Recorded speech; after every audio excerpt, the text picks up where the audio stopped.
Council. And now back to Community Conversations on KLEK 102.5 FM. Welcome back to Community Conversations on KLEK 102.5 FM. And for this second portion, my special guest is Mrs. Megan Brown from Hope Found. Good morning to you. Good morning. Thank you for having me. All right, so we're going to get right into our discussion. And well, first, we need to tell what Hope Found actually is.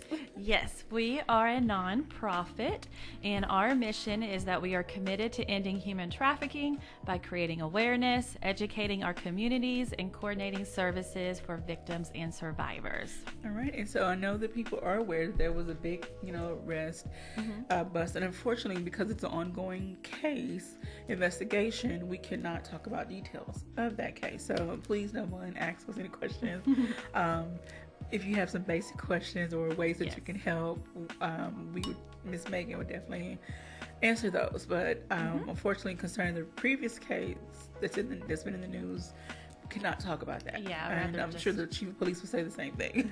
Yeah, I'd rather just talk basic human trafficking stuff. Yeah, so let's talk about.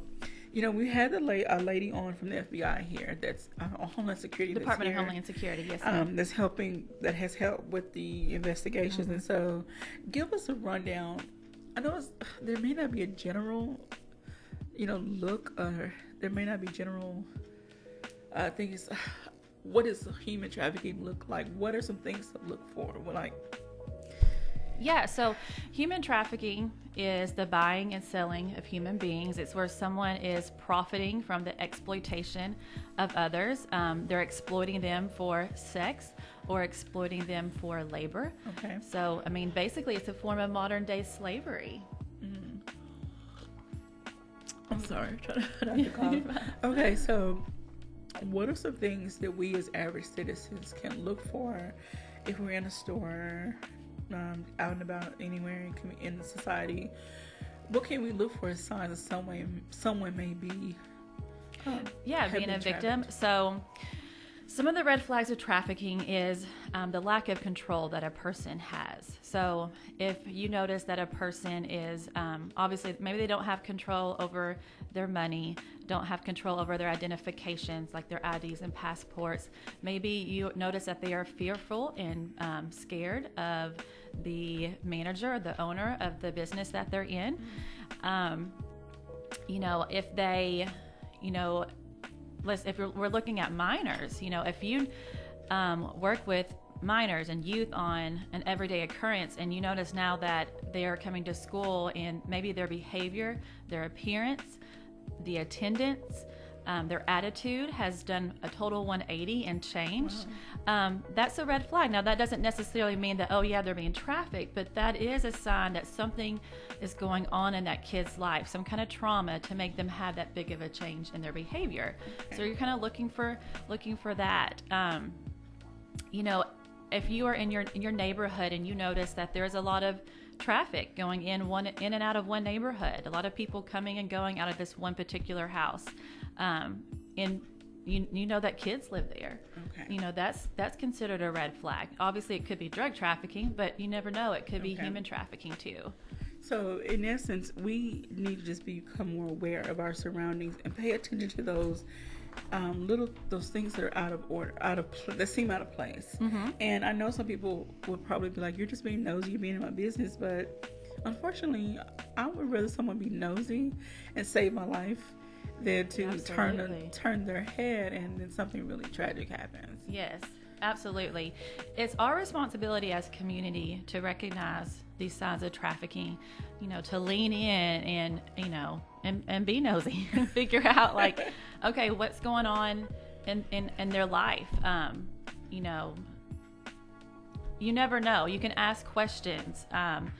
If you're in a restaurant, if you're getting your nails done, maybe you're staying at a hotel, engage in dialogue with the people that are serving you.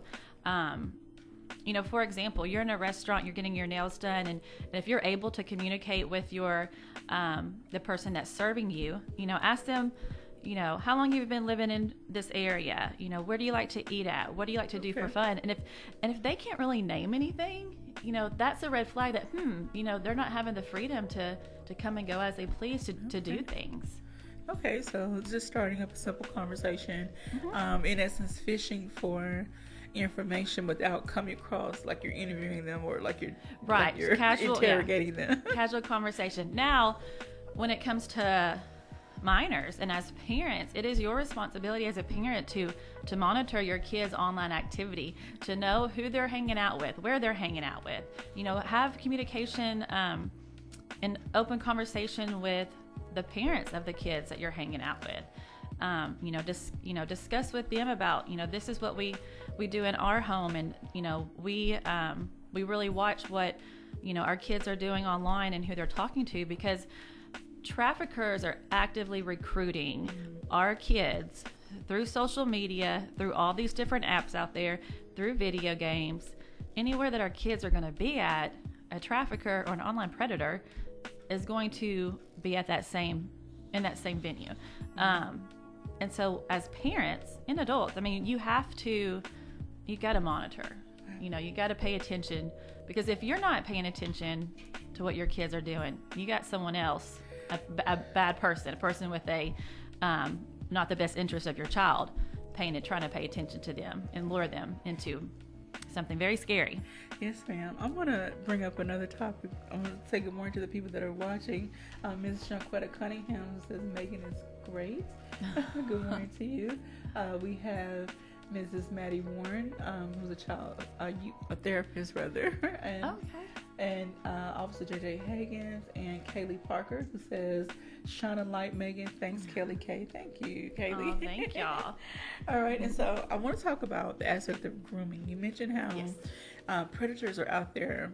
However, what we've noticed sometimes that older men, or it could be older women, preying on a younger individual, and they groom them in a way to make them feel like they love them and care for them. And it starts out as maybe simple courtship, and then depending on what's happening in the home life of that individual, this groomer, predator, seems more appealing than what's happening at home. Oh, yes. So it's like a transition happening. It's a process. Grooming, there's I think six or seven steps that they go through. Wow. And they go through each time. So first thing is that they target a victim, and they target a victim based off noticeable vulnerabilities. And so all our kids are vulnerable, whether it's a low self-esteem or low self-worth, or problems at home, there's limited supervision.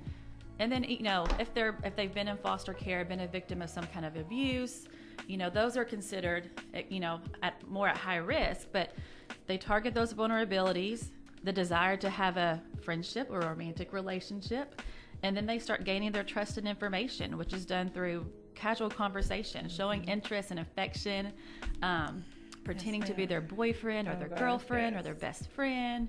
And then it just, from there, once the victim's walls have kind of gone down, there's no suspicion, they feel a connection to the trafficker, who's obviously pretending to be a boyfriend, girlfriend, or a friend. And once they've gained their trust and information, it's just continuing to go downhill from there.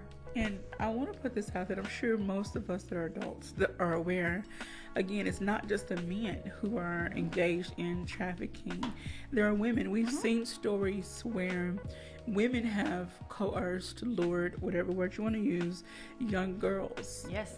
They were, sadly, that older woman was probably a victim of the trafficking. Probably so. And so she just kind of, out of whatever reason, felt like she couldn't get out of it, just embraced the lifestyle, and now, either out of fear of her life or whatever the case may be, now is bringing other people into this lifestyle. Yes. So women essentially are becoming a new face of traffickers. Oh, wow. Because we're not as suspicious, and we are able to be more nurturing and loving, which is what a lot of kids are longing for, that have those specific vulnerabilities. And so trafficking doesn't discriminate whether it's the victim or whether we're talking about the trafficker or the sex buyer. It doesn't discriminate. It crosses every age and gender and ethnicity and socioeconomic background. So essentially, yes, it could be women or men. It's really sad. And so let's talk about what role Hope Found is playing to, one, try to prevent, reduce the numbers, and then, unfortunately, if someone has become a victim, what is your role to helping the victim kind of come back home and re-enter their whatever? I don't think their life will be normal ever again. But right. But yeah. So we are wanting to, fight human trafficking by prevention and restoration. So we provide a survivor-centered approach to meeting the many needs of victims and survivors of trafficking. Whether that's basic or immediate needs to long-term needs. We collaborate with local professionals, law enforcement, and anybody else to make sure that every person that's been affected by trafficking is able to regain their voice and control over their life. And so that's one part of it. And then we also provide training and education to the community on understanding the definition of human trafficking, understanding what it looks like, the tricks and the lures of a trafficker, and identifying the red flags of trafficking. And so, preventing just one person from falling prey to a trafficker is worth our time and our effort and money. Okay.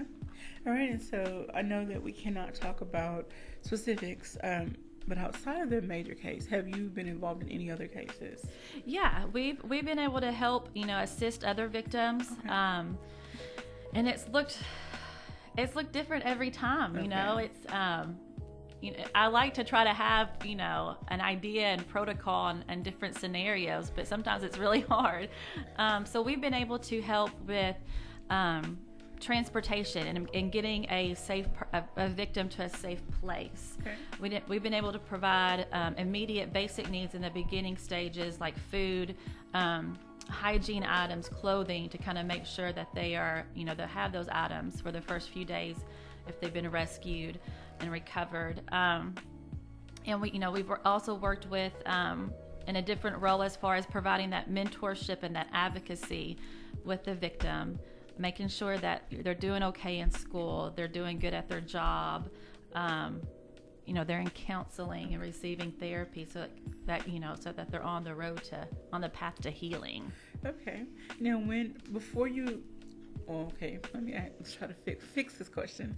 Okay, once you get, say, you become aware of a victim, and so you now want to spring into action, do you already line up the care services before you get deeper into the case, or once you actually make contact with the victim, then do you set up the service? How does that process work?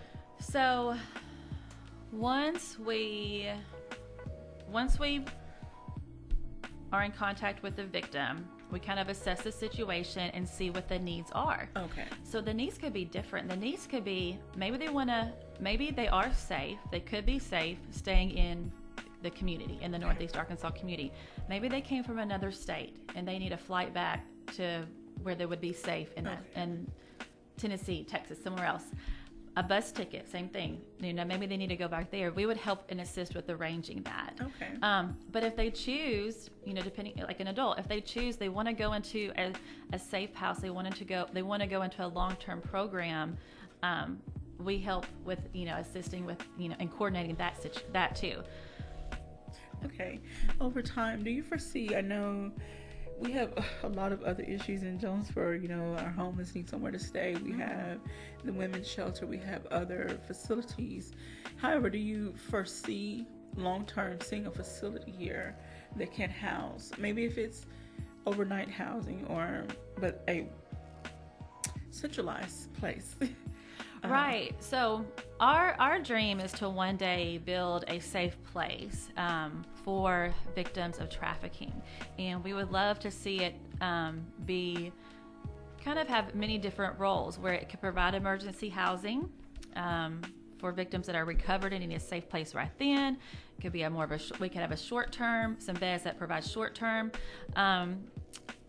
Short-term rest, and then also a long-term program as well. So we do hope, to see that one day. That's one of our dreams. All right. So Jonesboro, let's come together. I mean, there's enough people here to help meet the needs of all those different groups of people. Absolutely. And I would love to see, that start happening. And we have enough professionals in the, say, medical field, the health, the mental health field, the whatever other fields that can collaborate with you all to make this happen. We hate to hear stories of someone missing. It's like one of the first things you think, okay, it starts out maybe a kidnapping or a child missing or someone's been missing for a few days, but then I'm sure the families of those individuals, their worst fears start to come into play. What is really happening to that person? So we need to take every missing person case very seriously. Child, adult, male, female, whoever it is.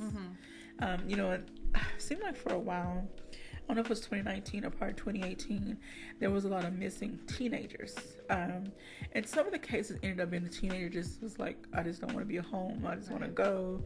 But that could have been potentially very dangerous. Oh, yes. And so what conversations need to be had now? Right.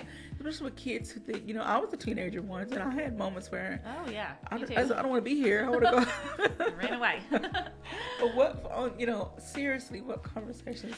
Yes. So one of the things that we do on the education and the training is that we go into schools and speak to their students about trafficking, about, the tricks and the lures of a trafficker, what makes a student, a youth, more susceptible to trafficking. We talk about, running away.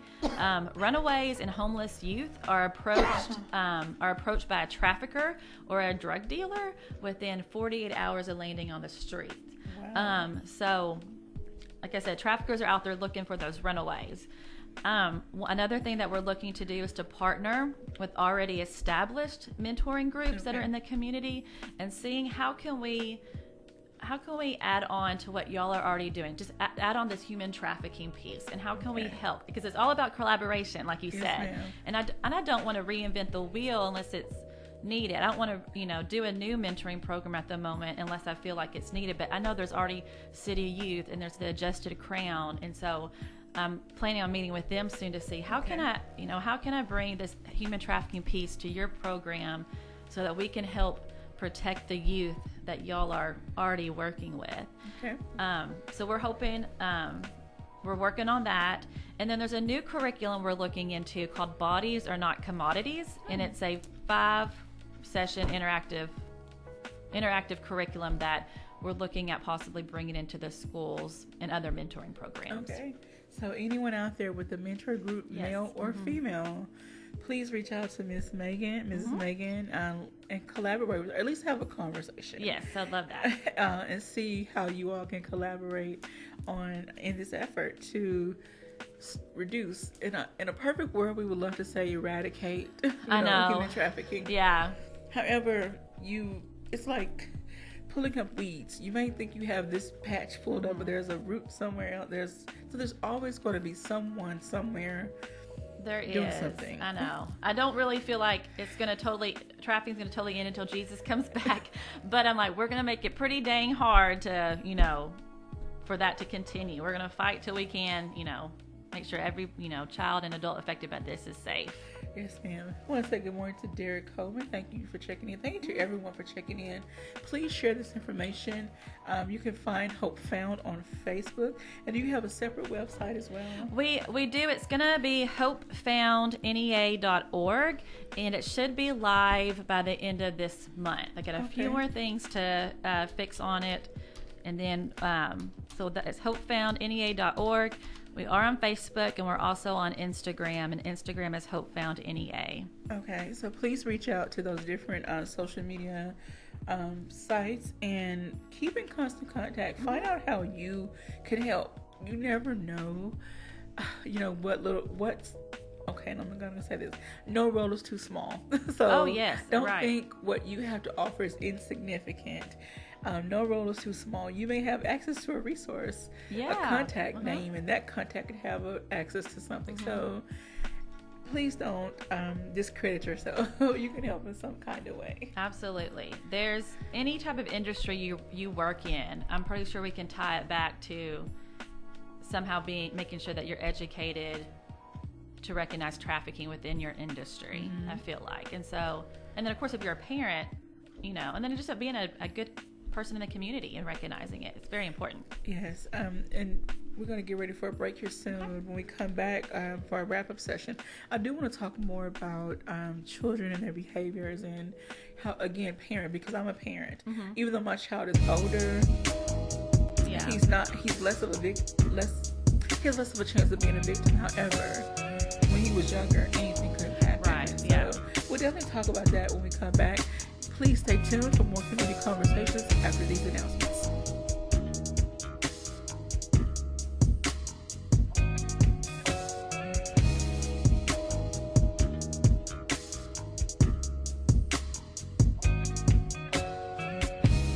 You're listening to Community Conversations on KLEK 102.5 FM. We'll be right back.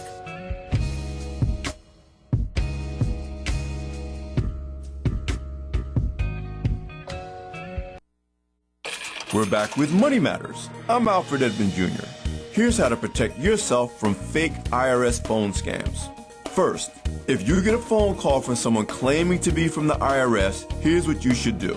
If you know you owe taxes or you think you might owe taxes, hang up and call the IRS at 800-829-1040. The IRS employees at that line can help you with payment issues if there really is one. If you know you don't owe taxes or you have no reason to think that you owe any taxes, for example, you never got a bill, or the caller made up some bogus threat like jail time or revocation of your driver's license, again, hang up and then report the incident to the Treasury Inspector General for Tax Administration. Now, if you've been targeted by these scams, you should also contact the Federal Trade Commission and use their FTC complaint assistance at ftc.gov. I'm Alfred Edmond Jr. for Money Matters, a product of American Urban Radio Networks. Made possible by the Jonesboro Alumni Chapter of Delta Sigma Theta Sorority Incorporated, focused on joy in our sisterhood, power in our voice, and service in our hearts. www.jonesboroalumnidst.org. Money Matters is brought to you by Bancorp South, offering checking, savings, loans, credit cards, and wealth management. www.bancorpsouth.com or 870-972-9800. Money Matters is brought to you by the Gears Foundation, a nonprofit organization providing students with assistance in their academic and career pursuits. Gears Foundation on Facebook, Gears_Inc. on Instagram, and the Gears Foundation at gmail.com. Okay, Sarah, I'm dropping you at Emily's, and Josh, you're going to soccer, right? Yeah. Yep. Oh, and by the way, when I pick you up, I'll be wearing my short shorts. What? No! Yep, me and my short shorts doing my daddy dance. Your friends will love it. No! Well, I might change my mind if you buckle your seatbelts. Okay, we're buckling up. See, all buckled. Whatever it takes, keep them safe. Never give up until they buckle up. A message from the National Highway Traffic Safety Administration and the Ad Council. Visit safercar.gov/kidsbuckleup for more information. I adopted Bento in 2010 from a shelter. A lot of people know him as Keyboard Cat. That's just one adoption story that started at a shelter. Visit theshelterpetproject.org to find a pet near you. Brought to you by Maddie's Fund, the Humane Society of the United States, and the Ad Council. Calling all women and minority business owners as well as the general public. KLEK 102.5 FM presents the Women and Minority Business Showcase at Centennial Hall in the Arkansas State University Student Union. Live broadcast on KLEK and on Facebook. This is your opportunity to show what your business, church, or organization has to offer to the unique, diverse audience of KLEK listeners, supporters, and the Jonesboro community as a whole, or to just check out all the vendors in attendance. Register at klekfm.org. Free admission to attend. The KLEK Women and Minority Business Showcase is sponsored by the Arkansas State University Office of Diversity and Community Engagement. This event is a KLEK fundraiser. The KLEK 2020 Women and Minority Business Showcase, Saturday, February 22nd, from 10 o'clock a.m. until 4 o'clock p.m. Registration and other information is on our website, www.klekfm.org. KLEK thanks CJ Pepper and the staff of Life Strategies Counseling Incorporated for helping people through hard times in life such as depression, family issues, stress, abuse, and more. They offer counseling and therapy for all ages, individuals, families, and groups. They are located at 1217 Stone Street. Phone number 1-866-972-1268 or online at lscihelp.com. KLEK 102.5 FM salutes small businesses. Small businesses promote local character and success, keeping money in the local economy, local jobs, entrepreneurship, community well-being, and so much more. Contact us today to learn more on how your small business could be featured on KLEK for as little as $25 per month. What if I could tell you when a wildfire was going to happen? Of course, I can't. But shouldn't you be ready anyway? Go to ready.gov/communicate and make your emergency plan today. Don't wait. Communicate. Brought to you by FEMA and the Ad Council. In the small town of Elmira, New York, a boy was born into an all-American family. The odds of him achieving his dream in the fashion industry? 1 in 23 million. The odds of having a child diagnosed with autism? 1 in 68. I am Tommy Hilfiger, and my family is affected by autism. Learn more at autismspeaks.org/signs. Brought to you by Autism Speaks and the Ad Council. And now back to Community Conversations on KLEK 102.5 FM.